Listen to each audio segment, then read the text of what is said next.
Most vivid memories of when we lived out on my grandparents' farm. Not all of them are fond memories, but it seems like everything growing up revolved around that farm because of my grandparents and just the really strong connection to my grandparents and that farm. My grandpa was Faber Shepherd, and then his wife was Kimsey Shepherd. They had 9 children, and my grandma died when I was in 7th grade, and then my grandpa died when I was 19, I believe. Well, money was always an issue, I think, when I was a kid, and so there would be several occasions where we would have to move in with my grandparents due to financial problems. But then after my grandma died, my grandpa was getting older and had Alzheimer's, and he just really needed somebody to be there with him all the time.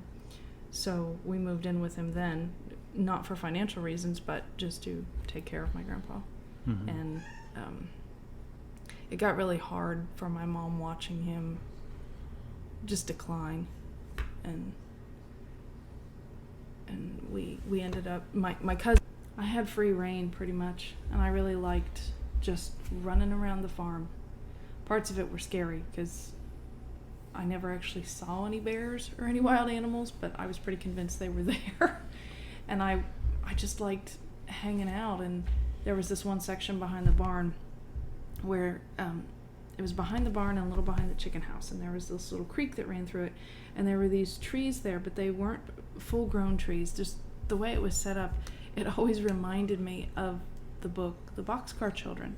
Like, this is where the Boxcar Children would have lived, except there wasn't a boxcar there. And so I would hang out in that little area, and I would kind of get little things from around the house. You know, I had a little skillet, not that I could build a fire, but I pretended that that was my little Boxcar Children area, and I loved that. And I liked hanging out in the barn with the animals. I hated the chickens. God, those chickens were mean. But I just really liked being there, and then dinner with Grandma. I mean, sometimes it would just be a box of banquet chicken that had been frozen that she would put in the oven, and Pepsi. Grandpa loved Pepsi. And those jars of the hot mix, pickles and onions and all that kind of stuff. I can remember those too. Just hanging out, and I remember sitting on the porch swing with Grandma. And I can't remember what we talked about to this day. She would smoke, and Grandpa did not believe women should smoke. So Grandma would hide behind the house, and she would smoke. I think Grandpa knew, but when we would go to town for groceries, she would go into the drugstore, the pharmacy area, because she needed her lady things, is what she would say.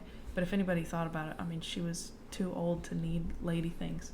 But Grandpa would always sit in the car and wait for her, and she would always buy a carton of cigarettes and hide them in her purse, and then buy something else in a bag. And that's how she snuck her cigarettes.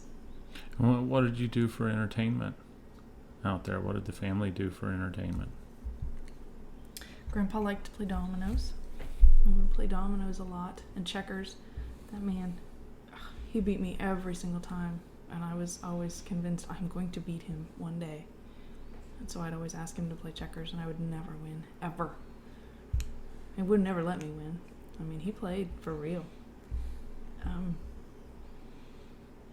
Grandma and Grandpa got a satellite dish when I was young, like the huge satellite dishes, and I remember she would watch Spanish television, and she would say, well, you can tell what's going on. Just watch. This person's doing this, and this person's saying this, even though she didn't speak a lick of Spanish. And she liked wrestling. She loved to watch wrestling. So we would either play games, sit around and talk, or watch TV and talk about what was going on TV. Mm-hmm. That's what I remember most. When you weren't out working, you know, because Grandpa, he had cattle and he had pigs, and he didn't have horses in any of the time that I lived there, but he used to have horses. And so, you know, he would have to be haying or taking care of the animals or something like that. And then Grandma, she'd be cooking things. They had cherry trees, and so every year, you know, they'd get the cherries, and she would make fresh cherry cobbler and things like that. She canned because they had a big garden. Mm-hmm.